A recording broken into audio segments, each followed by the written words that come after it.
When we think of giants, our minds often wander to the realm of myth and legend. We picture colossal beings striding across fantastical landscapes, figures born from folklore whispered tales. But what if I told you that real giants once walked this very earth? They were not mythical creatures but our own ancestors. These were beings of flesh and blood whose bones hold the secrets to a formative period in our lineage. Their existence is not a fairy tale, it is a scientific fact, pieced together from fragments of a distant past, inviting us to look back and marvel at the sheer resilience and power of the hominins who came before us. Uncovering their story is like embarking on the greatest detective quest imaginable. We must travel back in time, not by machine, but through the careful study of ancient earth and stone. The clues are scattered across continents, buried deep within the layers of geological time. Each fossil fragment, each chipped stone tool is a message sent across hundreds of thousands of years. It speaks of a world unimaginably different from our own, a world ruled by ice, inhabited by formidable beasts. In this challenging environment, our ancient relatives not only survived, but thrived, laying the very foundations upon which our species would eventually be built. In the sprawling family tree of humanity with its many branches and fascinating offshoots, one name stands out as a crucial link: Homo heidelbergensis. This species is not merely a distant cousin, it is widely considered a direct ancestor. Think of them as the common forebear to two of the most famous hominins to ever live: the Neanderthals of Europe and Asia, and our own species, Homo sapiens, which emerged from Africa. This places Homo heidelbergensis in an incredibly important position. They represent the evolutionary crossroads from which these two distinct paths diverged, making their study essential for understanding why we, and our closest extinct relatives, became who we were. The name itself comes from a place of discovery. In 1907, a workman in a sandpit near Heidelberg, Germany, unearthed an ancient and incredibly robust lower jaw. It was clearly human-like, yet it was far larger and more powerfully built than any modern human jaw. The term giant is not used lightly when describing Homo heidelbergensis. They weren't mythic giants but were larger and far more powerfully built than most modern humans. Males averaged about 5 feet 9 inches, with some individuals exceeding 6 feet. Not towering by modern standards yet, their bulk and muscularity were formidable. Their bodies were incredibly robust with thick, heavy bones supporting a massive frame. A physique built for power and endurance. Their skeletons tell of immense strength. Limb bones were thicker muscle attachment points, much larger and more pronounced. This suggests physical power astonishing to a modern observer. Broad chests, wide pelvises, body shape adapted to generate force and to conserve heat in cooler Ice Age climates. Every aspect points to strenuous activity hunting large animals, navigating difficult terrain. The story of Homo heidelbergensis is not confined to a single place or a brief moment in time. Their saga unfolded across a vast stage both geographically and chronologically. They first appeared roughly 700,000 years ago, evolving from earlier Homo erectus populations. Their reign lasted about 500,000 years until they evolved into successor species around 200,000 years ago. This stretch saw dramatic climate change, ice ages coming and going. Map: Old World with shaded regions indicating the known range of Homo heidelbergensis. The story begins in Africa, the cradle of human evolution. Earliest forms likely emerged there. From Africa they expanded west and north, becoming one of the first to colonize colder Europe. Fossil sites: Spain, Britain, Germany, Greece. They also pushed east into Asia. They adapted to warm African savannas, temperate woodlands, chilly Eurasian steppes. Survival for Homo heidelbergensis depended on their ability to acquire high-energy food, and they were masters of the hunt. They were not mere scavengers, picking at the leftovers of other predators. The evidence overwhelmingly suggests they were capable, highly organized hunters who regularly took on large and dangerous game.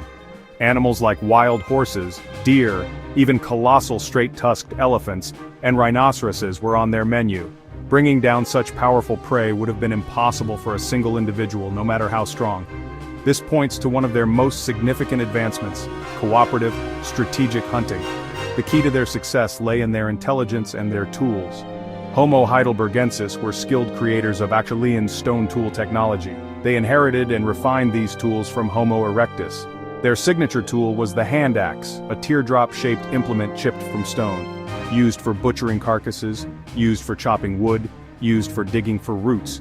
These were the Swiss Army knives of the Stone Age. But they also made a crucial innovation. At Schöningen, Germany, astonishingly well-preserved wooden spears were discovered. These are the oldest complete hunting weapons ever found.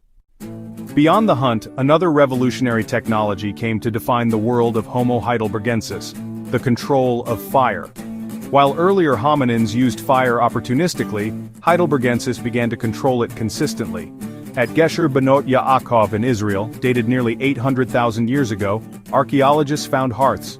Hearths, specific, contained places where fires were made and maintained repeatedly, a monumental leap, from chasing lightning-started fires to making and managing your own.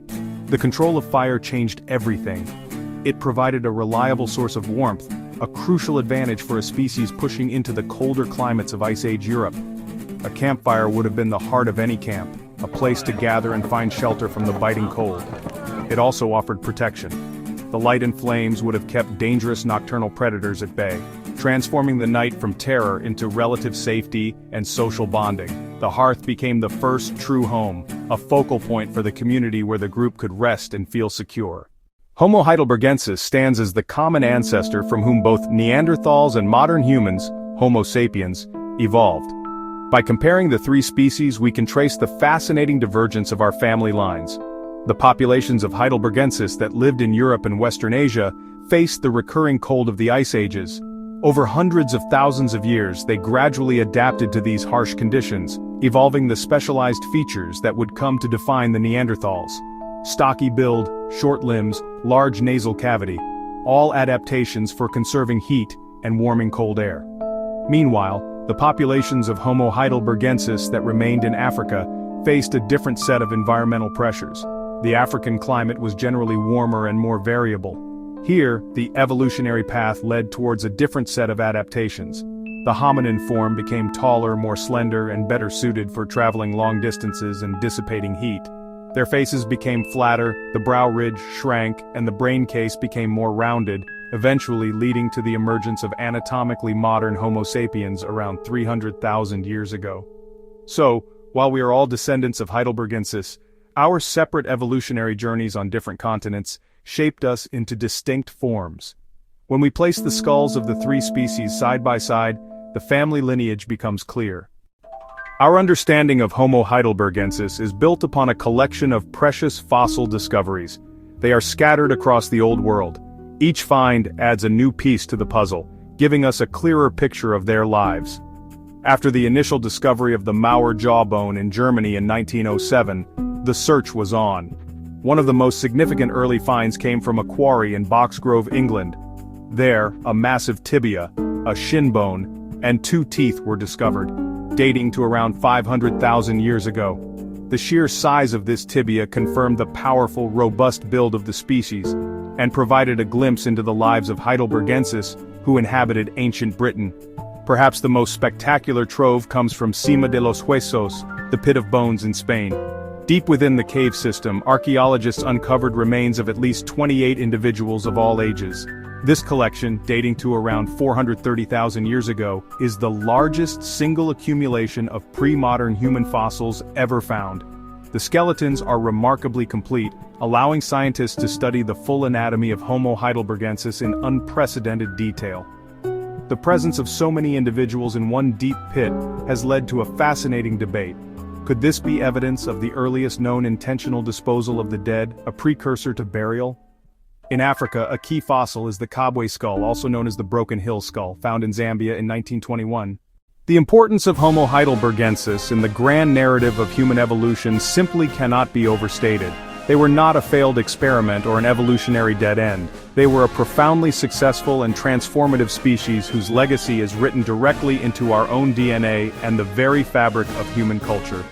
Their primary contribution was as the common ancestor to both Neanderthals and modern humans. Neanderthals, modern humans. They were the trunk of the evolutionary tree from which 2 of the most intelligent and capable hominin branches grew. Their behavioral innovations laid the groundwork for all that followed. By mastering cooperative big game hunting, they established a social and nutritional foundation. Larger communities, larger brains. The shift from scavenging to active strategic predation represents a fundamental change in our relationship with the natural world. Likewise, their control of fire was a watershed moment. Warmth, protection, cooked food, Fire freed up metabolic energy that could be redirected to our developing minds. Furthermore, Homo Heidelbergensis may have been the first hominins to exhibit behaviors we would consider profoundly human. The potential for intentional disposal of the dead at Cima de los Huesos hints at the dawn of ritual and symbolic thought.